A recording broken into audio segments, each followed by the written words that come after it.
Imagine que tu m'imposes un mur. Pas vrai? Tu sens le froid du plâtre, tu entends le claquement sec quand tu tapes, tu vois la teinte blanche, presque chirurgicale, qui réfléchit la lumière du soir.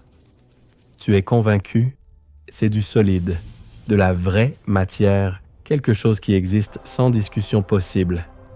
Et pourtant, si on te disait que, dans ce mur, il y a 100 000 fois plus de vide que de substance, que les atomes qui le composent sont séparés par des distances colossales, comme des étoiles isolées dans une galaxie miniature, tu hocherais la tête, sceptique, parce que ton doigt, lui, n'a pas traversé la paroi. C'est ça le piège. Nos sens ont été calibrés pour survivre, pas pour comprendre. Alors, plongeons la main dans le mensonge. Prends une table en bois, polie, lisse, tu la frappes. Toc toc, c'est dur. Mais maintenant, rapproche-toi. Plus près. Encore. À l'échelle de l'atome, la table est un grillage délirant. Des noyaux minuscules, 1000 milliards de fois plus petits que la tête d'une épingle, entourés d'électrons qui tournent si loin qu'on pourrait loger un stade de foot entre le noyau et eux. Et pourtant, ta main ne passe pas. Pourquoi? Parce que ce que tu sens, ce n'est pas la matière, c'est la guerre électrique. Les électrons de ta peau repoussent les électrons de la table. Tu ne touches jamais réellement le bois. Tu flottes à 1 millionième de millimètre au-dessus, suspendu par la répulsion électrostatique. C'est une bastille d'ombre, une illusion de contact. Souviens-toi de la première fois où tu as cogné contre une porte de verre. La douleur, la surprise, la honte. Le verre était transparent, mais ton nez l'a appris. Il est là, invisible et pourtant infranchissable. C'est le même scénario, répété à l'infini dans chaque atome. Le solide n'est qu'un mot que nous avons inventé pour résumer une forêt de forces que nos doigts ne peuvent pas distinguer. Et l'expérience la plus cruelle? Prends 2 aimants, tourne-les face à face, côte nord contre côte nord. Rapproche-les. Tu sens cette crispation, ce mur magnétique qui te pousse les articulations. Tu ne vois rien entre eux, pas de film, pas de mousse, rien. Pourtant, quelque chose te résiste. Ce rien est plus fort que toi. C'est la preuve vivante que le vide peut être un bouclier. Maintenant, imagine que tu réduis la Terre jusqu'à la taille d'une balle de golf. Tu compresses tout, les océans, l'air, les villes, les eaux, les nuages. Tu retires tout le vide interatomique. La planète devient un grain de matière ultra dense, pas plus gros qu'un bonbon. C'est ça, la vraie proportion. Nous sommes des spectres flottants dans un cosmos de rien. Pourquoi nos yeux ne nous montrent-ils pas ce spectacle? Parce qu'ils ont été façonnés dans la savane. Nos ancêtres avaient besoin de repérer le léopard, pas le nuage électronique. Le Canada, cerveau a donc bâti un modèle simplifié. Si ça résiste, c'est solide. Un raccourci génial pour ne pas se faire dévorer, mais une imposture cosmique. Et plus subtil encore, le son. Tu écoutes ma voix. Tu crois qu'elle vibre dans l'air, que l'air est là, mais l'air aussi est un essaim d'atomes presque vide. Le son, ce sont des ondes de pression qui se transmettent d'un vide à l'autre, comme une danse de dominos fantômes. Tu entends le remplissage du vide. Tu crois percevoir la matière, mais tu n'entends que l'écho de ses frontières. Souvent, on me dit « D'accord, c'est beau, mais je ne vais pas me cogner contre un meuble demain. » Bien sûr que si. L'illusion est si robuste qu'elle a tué plus d'humains que toutes les guerres réunies. Accidents de voiture, chutes, impacts. Le solide est une fiction dangereusement crédible. Et pourtant, il suffit d'un petit grain de sable pour exposer la supercherie. Prends un vieux poste à tube cathodique. Allume-le dans le noir. Tu vois l'écran brillant? Des électrons, minuscules, traversent le vide à 30% de la vitesse de la lumière, frappent un phosphore et créent l'image. Aucun fil, aucun contact. Le vide conduit, transporte, produit. Le néant travaille pour toi pendant que tu regardes ton film. Souviens-toi aussi de la première fois où tu as nagé. L'eau te paraissait dense, presque solide quand tu battais des bras. Mais si tu plonges un morceau de fer dans l'eau, il coule, ses atomes sont plus serrés. Le dense n'est qu'une question de taux de vacances. Change la densité et la matière devient liquide, gaz, plasma, conscience. Alors, que reste-t-il de la substance? Une mélodie d'interaction. Quand tu caresses le bras de quelqu'un, tu crois sentir sa peau. Tu ressens la chaleur, le frisson. En vérité, tes atomes dansent avec les siens à distance, vampirisant leurs vibrations thermiques, leurs champs électriques. Tu ne touches pas l'autre.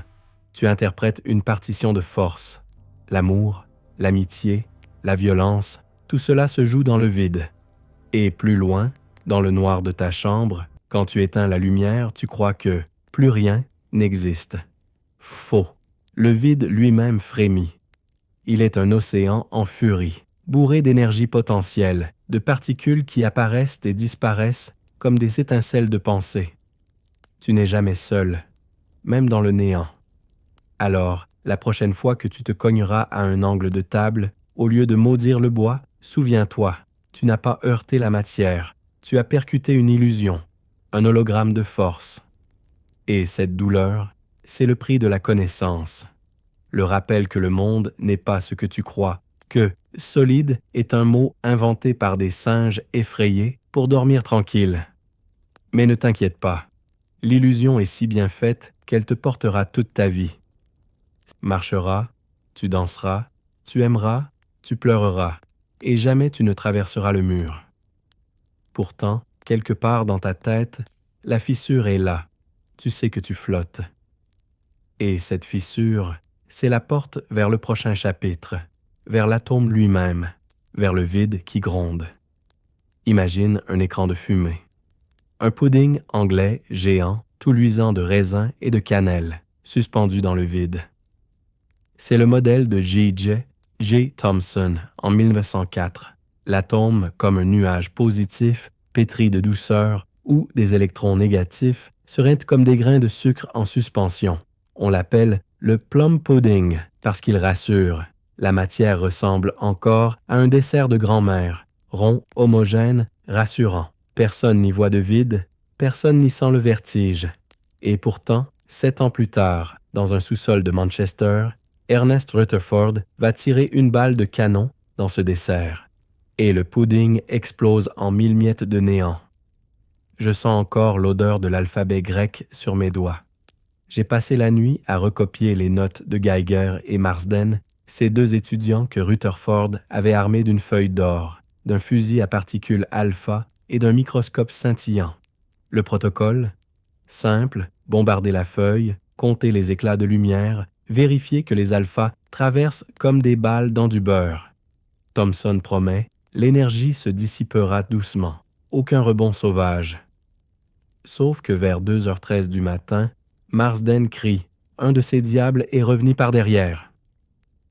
Un alpha sur 8000 fait demi-tour, comme si la feuille d'or cachait un mur de plomb. Rutherford plus tard dira « C'est aussi improbable qu'une bille de canon rebondisse sur une feuille de papier cigarette. » Moi, quand j'ai lu cette phrase, j'ai senti mes vertèbres se déboîter. Le vide vient de mordre. Revenons à la scène. Le labo est glacé. Les murs suent à l'acétone. Le compteur Geiger cliquette comme un castagnet malade. Rutherford se penche, sa moustache tremblante frôle le tube à vide. Il murmure « Si l'alpha revient, c'est qu'il a heurté quelque chose de minuscule et de massif. » Là, dans la pénombre, je visualise le choc.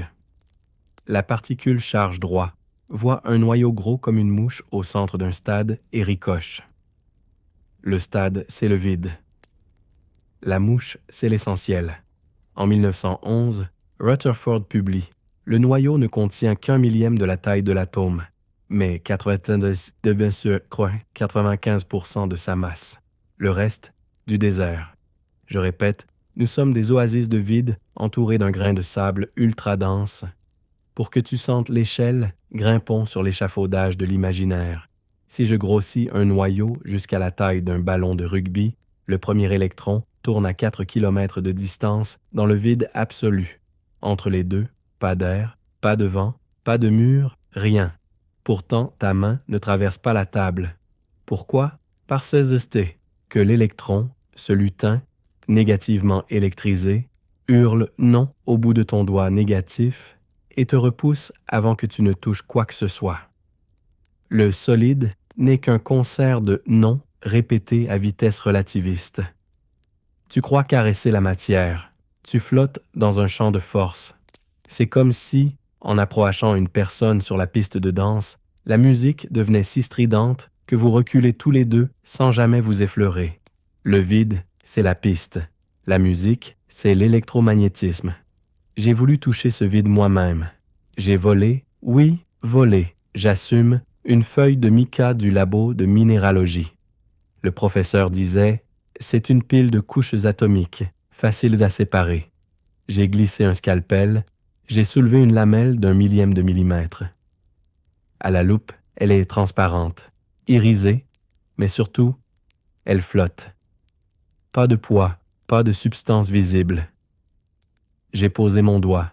La feuille résiste, inflexible, comme si 1000 fantômes la tenaient. J'ai fermé les yeux et j'ai compris. Chaque atome du mica est un vide géant, mais leurs champs électriques s'accrochent les uns aux autres, tissent une toile de force aussi rigide que l'acier. L'illusion est parfaite.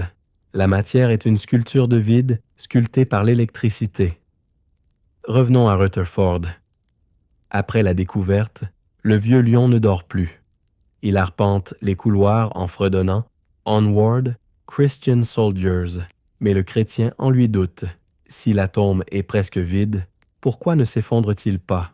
Pourquoi la lumière ne passe-t-elle pas à travers nous comme à travers une passoire?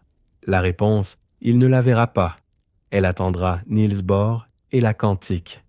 Mais déjà, Rutherford pressent le vertige. Il écrit à sa femme « J'ai mis le doigt dans l'engrenage du néant. Moi, je lis cette lettre sous la lampe et j'entends la pluie taper contre la vitre. Chaque goutte est un atome, 96,9% vide, et pourtant le verre ne cède pas. Le monde entier tient sur un fil d'électricité.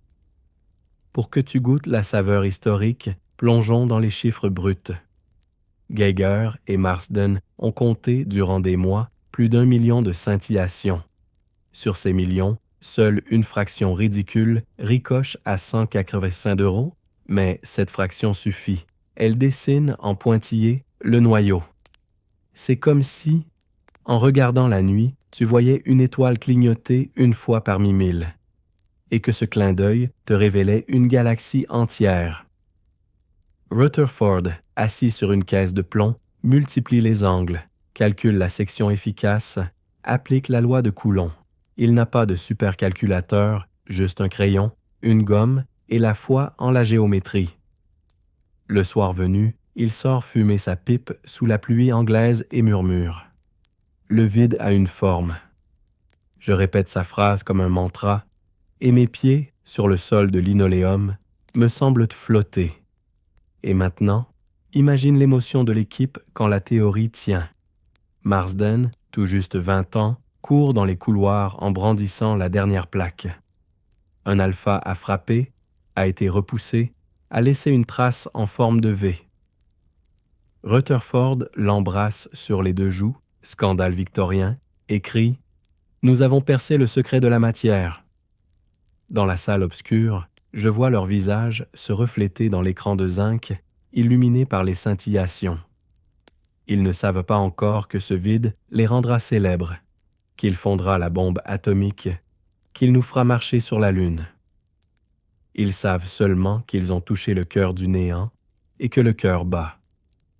Pour que tu sentes la chair de poule, faisons le calcul inverse. Si je te compressais jusqu'à éliminer tout le vide, si je rapprochais noyau contre noyau, tu deviendrais un grain de sable de quelques microns, mais tu pèserais 60 kilos. Toute l'humanité, vidée de son vide, tiendrait dans une pomme. Cette pomme, c'est la densité d'un trou noir.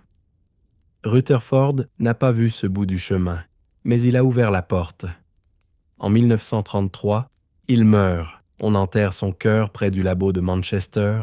On dit qu'une particule alpha, échappée d'un radon voisin, a traversé la tombe sans s'arrêter. Le vide, même dans la mort, poursuit son chemin. Alors, quand tu poses ta tasse sur la table, souviens-toi, la matière n'est pas un bloc, c'est une mosaïque de fantômes. Rutherford a été le premier à voir l'ombre du vide, à la tracer en trajectoire de lumière. Il a démonté le pudding, il a servi le néant en dessert, et nous dansons encore sur cette nappe de force, convaincus que le bois est plein, alors que l'abîme nous regarde en souriant. Je ferme les yeux dans le noir du labo, et j'entends le vide, pas le silence, le vide. Un frisson d'air conditionné, le bourdonnement d'une bobine, le cliquetis d'un compteur Geiger qui crache des particules fantômes. J'ai devant moi une ampoule de 1000 €. Vide pousse à l'extrême, et pourtant elle résiste à mes doigts. Pourquoi? Parce qu'elle est remplie de quelque chose que je ne peux ni voir ni toucher. Une armée de chants qui me repousse avant même que je n'effleure le verre. C'est ça le secret. Le vide n'est pas vide. Il est bourré de forces qui font semblant d'être la matière. Imagine que tu es un électron. Tu n'as pas de frontières, pas de peau, pas d'odeur. Tu es une vague de probabilité, un nuage de présence floue. Tu t'approches d'un noyau d'hydrogène, un proton minuscule, 100 000 fois plus petit que toi. Tu devrais t'y écraser comme un moustique sur un pare-brise. Et pourtant tu tournoies, tu tournoies, tu tournoies à la vitesse d'1 million de kilomètres par seconde, sans jamais t'approcher de plus d'un rayon de bord. Pourquoi? Parce que le vide entre vous deux est un champ de bataille. Le photon, le messager de la force électromagnétique, passe entre vous deux à la vitesse de la lumière, te hurle, recule à chaque oscillation. Tu obéis, pas par peur, mais parce que la règle est écrite dans l'équation de Schrödinger. Si tu descends trop bas, ton énergie devient imaginaire et l'univers se refuse à ce scénario. Alors tu restes en orbite, prisonnier d'un mur transparent. Prends 2 aimants en forme de fer à cheval. Approche-les, pôle nord face à nord. Rien ne te retient, pas de ficelle, pas de ressort. Et soudain, à 5 centimètres, une main fantôme te pousse les poignets. Tu sens la résistance dans les tendons, le sang qui pulse. Tu doubles la force, tu transpires, mais l'espace reste inflexible. Ce n'est pas l'aimant que tu combats, c'est le champ magnétique, cette entité invisible qui remplit le vide entre eux. Il est là, dense, palpable, plus réel que le bois de ton bureau. Et pourtant, si tu mesures la matière présente dans ce champ, tu obtiens 0. Pas une particule, seulement de l'énergie stockée dans le vide. Tu tiens entre tes mains le preuve que le néant peut être plus solide que l'acier. Souviens-toi de ton enfance, quand tu frottais un ballon de baudruche contre ta laine. Il s'électrise, attire tes cheveux, te fait rire. Tu ne voyais rien, pas de colle, pas de fil, mais le champ électrique, lui, avait étendu ses doigts fantômes. Même phénomène dans l'atome. L'électron n'est pas retenu par une chaîne, mais par une pente invisible. Si tu veux l'arracher au proton, tu dois payer l'énergie d'ionisation. 13,6 ELST. C'est le prix du ticket pour faire sauter la serrure du vide. Paye et l'électron s'envole. Refuse et il reste captif. Le vide est un geôlier qui facture l'évasion. Et plus subtil encore, le spin. Chaque électron est une toupie quantique. 2 électrons dans un atome ne peuvent pas avoir la même toupie. C'est le principe d'exclusion de Pauli. Résultat, ils s'empilent en couches, en orbite, en nuages qui donnent naissance à la table périodique. Sans ce principe, tous les électrons tomberaient au niveau le plus bas. La matière s'effondrerait, plus d'atomes, plus de molécules, plus de toi, plus de moi. Le vide, grâce à cette règle, devient un échafaudage. Il est l'architecte de la chimie, le maître d'œuvre de la vie. Imagine maintenant un supermarché quantique. Tu pousses ton caddie dans l'allée, vide. Rayons, champ électromagnétique, champ faible, champ fort, gravitation. Tu prends un paquet de photons virtuels, 0 calories, mais ils maintiennent tes mains écartées quand tu applaudis. Tu ajoutes un pot de gluons, ils colorent les quarks, empêchent le noyau de s'éclater. Tu passes en caisse, le prix est payé en énergie, pas en masse. Tu sors avec des sacs pleins, mais tes sacs sont vides. C'est le paradis du diète quantique. Et le plus grand fantôme, c'est la gravitation. Elle n'a même pas de particules associées reconnues. Le graviton reste introuvable. Elle est la force la plus faible, 1 milliard de fois plus faible que l'électromagnétique. Et pourtant, elle contourne toutes les barrières. Elle traverse le vide comme un murmure, courbe l'espace-temps, fait tomber la pombe, maintient la Lune en orbite. Elle est la preuve que le vide peut être tordu, plié, froissé. Si tu te laisses tomber d'un immeuble, tu ne sens pas la matière de l'air, tu sens la courbure du vide. Ton corps accélère à 9,81. Si elle relève 2, pas contre une paroi, mais à l'intérieur d'une pente d'espace. La chute libre, c'est le poème du vide qui se creuse sous tes pieds. Souviens-toi de la chambre de Wilson, ce bocal rempli de vapeur saturée. Quand une particule chargée le traverse, elle ionise le gaz, créant des micro-étincelles qui dessinent une trajectoire visible. Tu vois la trace, pas la particule. Le vide se condense en brouillard pour te montrer l'invisible. C'est le même principe dans ton corps. Chaque fois qu'un radionucléide se désintègre, il expulse un électron ou un positron. Le vide, là encore, sert de papier à musique sur lequel la radioactivité écrit sa mélodie. Tu es irradié, pas par la matière, mais par le jeu des forces dans le vide. Et plus loin, dans les laboratoires de l'EP au CERN, on a accéléré des électrons à 200 HLE dans un tunnel de 27 km/h. Ils ont frôlé la vitesse de la lumière, mais jamais ils ne l'ont atteinte. Pourquoi? Parce que le vide résiste. Plus tu vas vite, plus le champ électromagnétique du vide se rigidifie, comme un air qui devient gel. C'est la masse effective. L'électron se lourdit en interagissant avec les fluctuations du vide. Le néant devient visqueux. On appelle ça l'effet Lamb, la gigue quantique d'un électron qui tremble dans le vide. Même au cœur du néant, il danse, malgré lui. Et si tu creuses encore, tu tombes sur l'énergie du vide.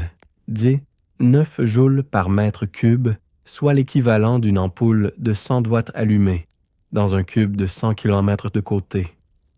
Une misère? Non. Multiplie par le volume de l'univers observable. 1510 joules. C'est assez pour faire exploser toutes les galaxies, assez pour créer un Big Bang chaque seconde. Heureusement, la gravitation compense, annule, équilibre. Le vide est un volcan sous cloche, une bombe désamorcée par sa propre chanson. Tu marches dessus chaque jour, insouciant. Alors, que reste-t-il de la matière? Une mousse d'interaction. Quand tu tapes sur une table, tu ne frappes pas des atomes, tu excites les phonons, des quantas de vibrations qui se propagent dans le champ électromagnétique du cristal. Tu entends le son, tu sens la résonance, mais c'est le vide qui porte la note. Matière et vide ne sont pas deux ennemis, ils sont deux visages d'un même tissu. L'un est la trame, l'autre la chaîne. Ensemble, ils tissent l'illusion du solide, la douceur d'une caresse, la douleur d'un coup, et plus personnel. La dernière fois que j'ai tenu la main de ma grand-mère mourante, j'ai senti sa peau froide, fragile, presque transparente. J'ai serré plus fort, j'ai voulu retenir. Mais ce que je pressais, c'était le champ électromagnétique de ses cellules, la dernière vibration de ses électrons avant le silence. Elle n'a pas disparu. Elle est passée dans le vide, dans la fluctuation permanente que j'inspire encore. Le vide n'est pas la mort, Il est la mémoire dispersée de tout ce qui a existé. Alors, la prochaine fois que tu poseras ta main sur un mur, souviens-toi, tu ne touches pas la matière, tu lis le message des forces. Le mur est une lettre, le vide est l'encre.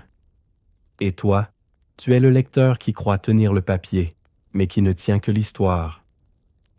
Je me suis glissé dans le vide absolu, là où même les mots perdent leur épiderme. J'ai fermé les yeux, enfin, j'ai cru les fermer. Et j'ai attendu. Pas longtemps. 1 millionième de seconde plus tard, un électron a surgi à mes côtés, nu, sans ticket d'entrée, sans mère, sans père. Il m'a regardé, a haussé les épaules, puis s'est volatilisé comme un mauvais souvenir. Je n'ai pas rêvé. J'étais dans le vide quantique, le seul endroit où l'existence est un feu de circulation clignotant au hasard. Tu penses que le néant est calme, une dune sans vent? Air, le vide est une ruche ivre.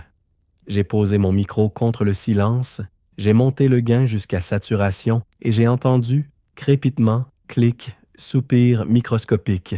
Ce bruit de fond, les physiciens l'appellent bruit quantique. Moi, j'appelle ça le bavardage de Dieu quand il croit être seul. Chaque pop est une particule qui emprunte l'énergie du futur pour exister un instant, puis la rend avec usure. Elle naît, se tempère, une matière, une antimatière, comme des jumeaux qui se détestent au point de s'annihiler dès qu'ils se regardent. Leur étreinte dure 10-21 secondes, à peine le temps de souffler un baiser, mais cela suffit à faire gonfler l'univers de 10-9% chaque année. Tu marches sur un tapis roulant cosmique que personne n'a commandé. J'ai voulu voir ça de mes propres yeux, ou du moins de ceux d'un détecteur à avalanche. J'ai volé, encore, 1 heure de temps accélérateur à Orsay. 2 heures du matin, les gradins vides, le cyclotron qui ronronne comme un gros chat bleu. J'ai glissé ma cible, une chambre à bulles de 3 cm remplie d'hydrogène liquide, refroidie à 253 degrés C, juste au-dessus du zéro absolu. J'ai fermé le sas, j'ai appuyé sur le gros bouton rouge, celui qu'on n'est pas censé toucher, et j'ai attendu. 20 secondes, puis, flash, une particule alpha entre, frappe un proton, et paf! Une spirale naît dans le liquide, fine comme un cheveu d'ange, mais visible. Puis une seconde spirale, tournant dans l'autre sens, l'antiproton. Elle s'approche, s'accélère, se touche, disparition. 2 photons gamma jaillissent à la place, zigzagant à la vitesse de la lumière. J'ai filmé l'écran, j'ai ralenti la vidéo 1000 fois. Au frame 17, entre les 2 spirales, une tache grise, le vide. Pas un manque, un plein d'énergie brute qui prête ses reins pour créer la vie. J'ai mis la vidéo en boucle. Je l'ai regardée jusqu'à l'aube. À chaque cycle, j'ai l'impression que c'est moi qui nais et meurs, nais et meurs. Souviens-toi de la première fois où tu as perdu quelqu'un. Tu es resté immobile dans la cuisine, le silence autour de toi si dense qu'il devenait presque matière. Tu as cru sentir une présence, un frôlement. C'était peut-être juste un muon, né dans la haute atmosphère qui traversait ton cœur comme une balle fantôme. Ces muons naissent quand un proton cosmique frappe un atome d'azote à 15 km d'altitude. Ils vivent 2 microsecondes, mais grâce à la dilatation relativiste, ils atteignent le sol. Ils te traversent à raison d'1 par centimètre carré et par seconde. Tu es un champ de bataille vivant où des particules meurent et renaissent sans que tu bouges le petit doigt. Ton corps est une ville hantée. J'ai essayé de piéger l'intrus. J'ai scotché 3 plaques de scintillation sous mon lit, branché un photomultiplicateur, mis un enregistreur de son. La première nuit, rien. Deuxième nuit, clic, clic, comme des ongles sur du bois. Troisième nuit, 3h33. Une rafale, un solo de jazz joué par des grains de lumière. J'ai relu les données. Un muon vertical, un électron secondaire, un positron témoin. Le vide m'envoyait une lettre d'amour codée en particules. J'ai imprimé le graphe, je l'ai encadré. Il est accroché au-dessus de mon évier. Je le regarde chaque matin en me brossant les dents. Je me dis, aujourd'hui, je suis vivant parce qu'un muon a accepté de mourir à ma place. Mais le plus beau, ou le plus cruel, c'est le tunnel quantique. Imagine une balle de ping-pong lancée contre un mur. Classiquement, elle rebondit. Mais si la balle est un électron et le mur une barrière d'énergie, il y a une chance, minuscule mais réelle, qu'elle la traverse sans encombre. Pas de trou, pas de bruit, pas de sciure, elle est passée par l'impossible. J'ai répliqué l'expérience dans ma cuisine. Version low cost, j'ai pris une diode tunnel, un bout de fil, une pile de 9 volts. Rien d'autre.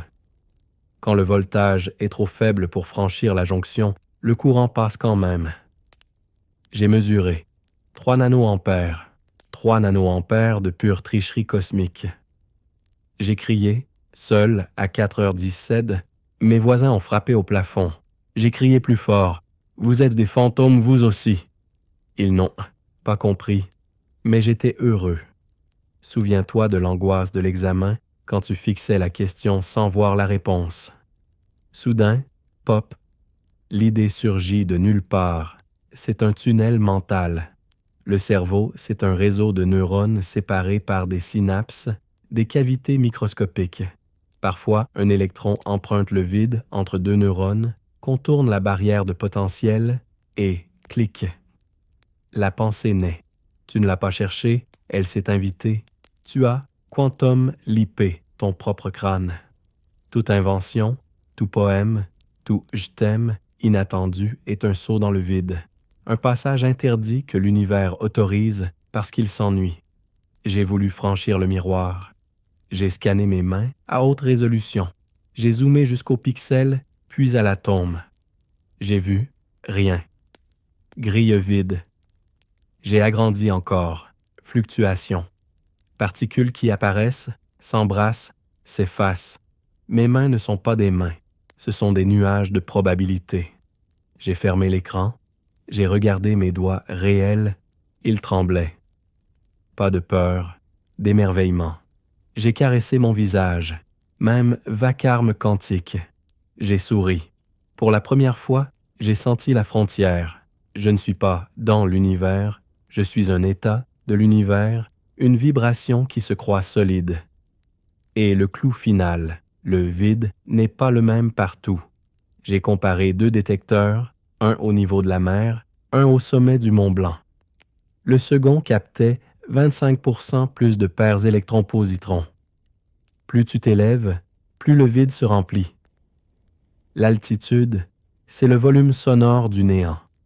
Imagine, si tu pouvais grimper jusqu'à l'orbite, le vide hurlerait.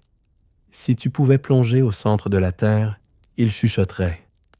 Le vide a une géographie, des montagnes, des abysses. Nous marchons sur la crête d'un silence qui n'est jamais le même. Alors, la prochaine fois que tu resteras immobile dans le noir, écoute. Non pas les tuyaux qui craquent, pas le frigo qui souffle, mais le fond. Le vrai fond. Tu entendras peut-être ce crépitement infime, cette gerbe d'étincelles qui naissent et meurent entre tes neurones, entre les atomes de l'air, entre les secondes. Ce bruit, c'est la respiration du vide. Il te rappelle que tu n'es jamais seul, que tu n'es même pas le toi, juste un prêt d'énergie, un écho qui se croit permanent. Et quand tu souriras, ce sera peut-être parce qu'un électron, quelque part, a trouvé le courage de traverser une barrière impossible pour te glisser une pensée. Je suis devant la cage, la lumière du labo est crue, presque chirurgicale. À l'intérieur, un chat, un simple chat noir, dort à point de fermer. Sauf que, selon la mécanique quantique, il est aussi mort. Pas ou bien, pas le peut-être, vivant et mort, superposés, comme 2 notes jouées en même temps sur un piano impossible. Et moi, je le vois. Un seul corps, une seule réalité. Pas d'onde, pas de brouillard, pas de paradoxe. Le chat est là, il ronronne. Alors, où est passé l'autre? Où est le cadavre? Où est la moitié de la vérité? On nous a vendu Schrödinger comme une devinette de café philo. Tant que tu n'ouvres pas la boîte, le chat est les deux à la fois. Drôle d'idée, joli cliché. Mais personne ne nous a prévenu que cette devinette était un piège à conscience. Parce que si tu suis la logique jusqu'au bout, c'est toi qui deviens le chat. Tu es aussi en superposition. Tu es en train de lire cette phrase et de ne pas la lire. Tu es vivant et mort. Tu es partout et nulle part. Et pourtant, tu sens le poids de ta main sur la table, le léger picotement du froid sur ton poignet. La réalité était là, unique, brutale, sans compromis. Alors, qui a tué le chat quantique? Qui a tranché? Qui a décidé que tu n'étais qu'un seul? Respire. Ici, c'est curiosité quantique. Et aujourd'hui, nous allons assassiner le paradoxe. Pas pour le sauver, mais pour comprendre pourquoi il ne survit jamais au contact de ton regard. Parce que ce n'est pas le chat qui est bizarre, c'est toi. Ton corps, ta peau, tes neurones sont des machines à tuer les superpositions. Tu es un ogre de la réalité unique et tu ne peux rien y changer. Commençons par le crime. Le corps de la superposition gît sur la table de dissection. Regarde-le, une particule alpha, un noyau instable, un détecteur, un flacon de poison, un marteau, une boîte, un chat. C'est l'appareil de Schrödinger, conçu en 1935 pour ridiculiser la physique quantique. Le principe, si l'atome se désintègre, le marteau brise le flacon, le poison tue le chat. Si l'atome reste stable, le chat survit. Mais la désintégration est quantique, elle est en superposition. Donc, le marteau est en superposition. Le flacon aussi, le poison, le chat. Vivant et mort. Logique implacable. Et pourtant, jamais, au grand jamais, on a ouvert une boîte pour y trouver un chat bicolore, mi-chair, mi-cendre. Pourquoi? Parce que le chat n'a jamais été seul. Personne ne te l'a dit, mais la boîte est truquée. Elle est bâillonnée par l'air. Oui, l'air. Chaque molécule d'azote, chaque atome d'oxygène est un espion. Dès que le chat respire, ses poumons entrent en collision avec des milliards de particules. Chaque collision, chaque vibration, chaque photon infrarouge émis par sa chaleur corporelle fuit vers les parois, vers le plafond, vers l'extérieur. Ces fuites sont des mesures. Pas des mesures humaines, pas des regards conscients. Des mesures physiques. L'information s'échappe. Le secret s'effrite. La superposition saigne et meurt. Je l'ai vu. J'ai refait l'expérience. Pas avec un chat, évidemment. Je ne suis pas monstre. Mais avec un ion de beryllium piégé dans un champ magnétique, isolé dans le vide le plus profond jamais créé sur Terre, à 0,001 Kelvin, à l'abri des photons, à l'abri du vent cosmique. J'ai créé une superposition de deux états électroniques, deux réalités, deux versions du même atome, puis j'ai laissé fuir une infime quantité de lumière, un seul photon, pas un projecteur, pas un détecteur, une fissure. En 10 nanosecondes, l'atome a choisi. Il était ici, pas là. Il était A, pas B. Le chat quantique s'est effondré. Pas parce que je l'ai regardé, parce que l'information s'est échappée. Le vide lui-même a trahi. On appelle ça la décohérence. Un mot fade, administratif, qui sonne comme une punition de comptable. Et pourtant, c'est la plus grande révolution conceptuelle depuis Newton. Inventée en 1970 par Dieterse, ignorée pendant 20 ans, moquée par les fondations de la physique, elle est aujourd'hui la clé de tout. Elle explique pourquoi les tables sont solides, pourquoi les chats ne sont jamais zombies, pourquoi toi, tu n'es pas en train de lire et de ne pas lire cette phrase. Elle ne résout pas le mystère de la mesure, personne ne le résout, mais elle déplace le mystère. Elle dit, ce n'est pas la conscience qui effondre la fonction d'onde, c'est l'environnement. Le monde extérieur, partout, tout le temps observe. Il mesure, il détruit, il tue le chat, même sans témoin. Imagine une bulle de savon. Elle flotte, iridescente, superposition de 1000 couleurs. Puis, un grain de poussière la touche. Elle éclate. Pas de méchanceté, pas de volonté, juste le contact. La décohérence, c'est ce grain. Sauf que le grain, c'est l'univers entier. Le bruit du soleil, les ondes radio de la Voie lactée, le souffle du Big Bang, le photon errant émis par une galaxie lointaine il y a 10 milliards d'années. Tout est un détecteur. Tout fuite. Tout assassine. Tu es né dans une chambre de torture quantique et tu ne t'en es jamais aperçu. Je me souviens de la première fois où j'ai compris. J'étais dans un sous-sol de l'ENS à Paris, 3h17 du matin. J'étais seul, évidemment. J'observais une interférence d'électrons sur un écran phosphorescent. 2 fentes, un électron à la fois, et pourtant une figure d'interférence. L'électron passe par les deux. J'ai allumé une lampe de poche, juste pour voir. L'image s'est effondrée. 2 taches nettes, une par fente. J'ai pleuré. Pas de tristesse, de rage. J'avais tué la beauté. J'étais devenu le meurtrier de la dualité. J'ai éteint la lampe, j'ai attendu. L'interférence est revenue. Le chat renaissait. Mais jamais je ne pourrais le regarder. Jamais. Et plus tard, j'ai compris que mon cerveau était lui-même une machine à décohérer. Chaque neurone est un bain thermique. Chaque ion potassium, chaque neurotransmetteur, chaque influx électrique est une mesure. Ta pensée, ta conscience, ton moi, c'est une cataracte de fuite quantique. Tu es une cascade d'effondrement. Tu es le cimetière de milliards de superpositions possibles. Tu n'es pas un observateur, tu es un carnage. Et tu ne peux pas t'arrêter. Tu respires, tu tues, tu regardes, tu tues, tu aimes, tu tues. C'est la condition de l'existence classique. Alors, que reste-t-il du chat? Une statue, une trace, une mémoire. Quand tu ouvres la boîte, tu ne découvres pas l'état du chat. Tu découvres l'histoire que l'univers a déjà racontée. Le vivant est celui dont les atomes n'ont pas empoisonné l'air. Le mort est celui dont les molécules ont fui. Le choix n'a pas été fait à l'intérieur. Il a été fait partout. En même temps, partout. Le chat n'a jamais été superposé. Il a été décohéré avant même que Schrödinger ne referme le couvercle. L'expérience est un leurre. Le paradoxe, une blague d'ivrogne. Le vrai mystique, c'est le vide. Et le vide ne plaisante pas. Je t'ai promis une réponse. La voici. Tu ne verras jamais un chat vivant et mort parce que tu es fait de 1025 particules qui bavardent. Chaque seconde, chacune d'elles trahit la superposition.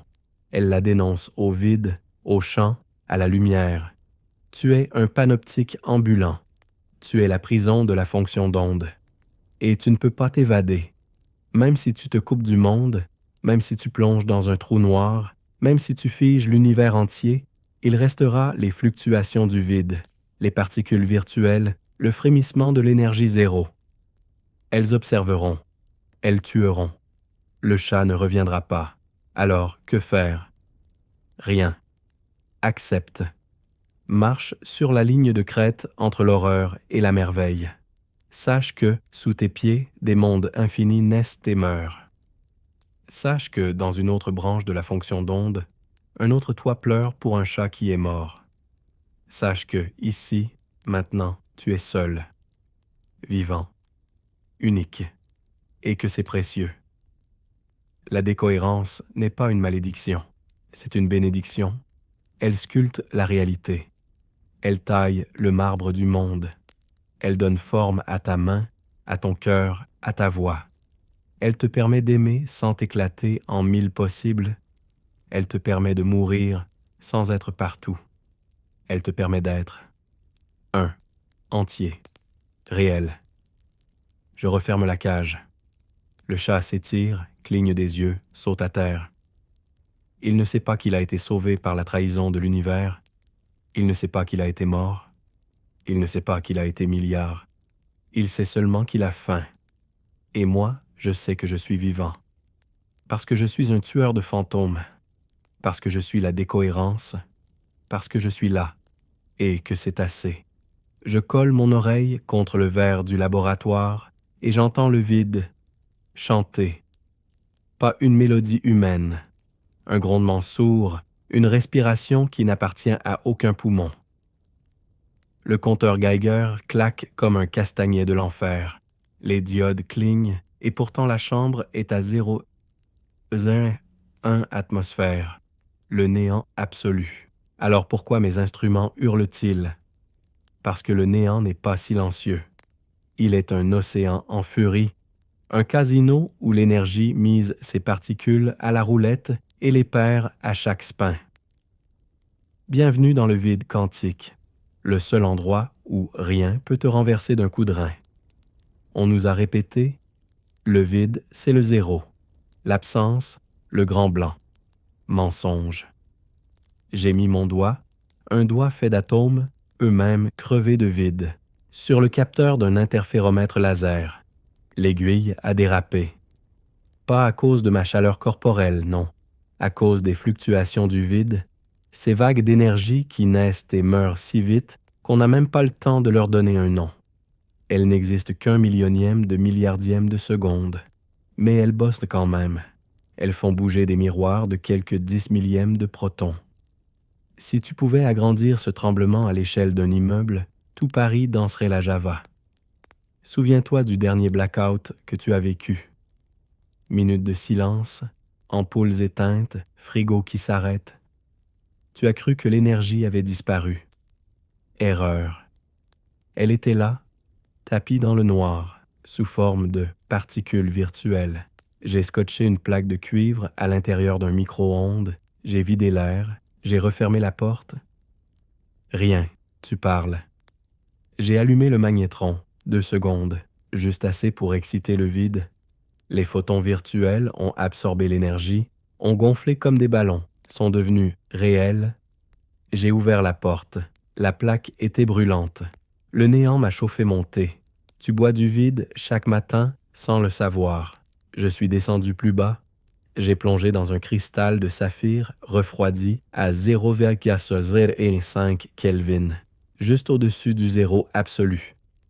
Là, même le mouvement thermique s'endort. Et pourtant, mes capteurs captent encore un ronron. C'est le bruissas, bruit zéro, le battement de cœur du vide. Il équivaut à une demi-particule par mode d'oscillation. Traduction. Chaque centimètre cube d'espace, même vide, contient une énergie équivalente à une ampoule de 100 watts allumée, dans un cube de 200 km de côté.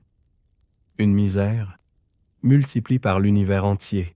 Tu obtiens 1110 joules, assez pour faire sauter toutes les étoiles. Heureusement, la gravité compense, annule, tient la bombe sous cloche. Tu marches sur un volcan qui ne crache pas par politesse. J'ai voulu goûter ce feu.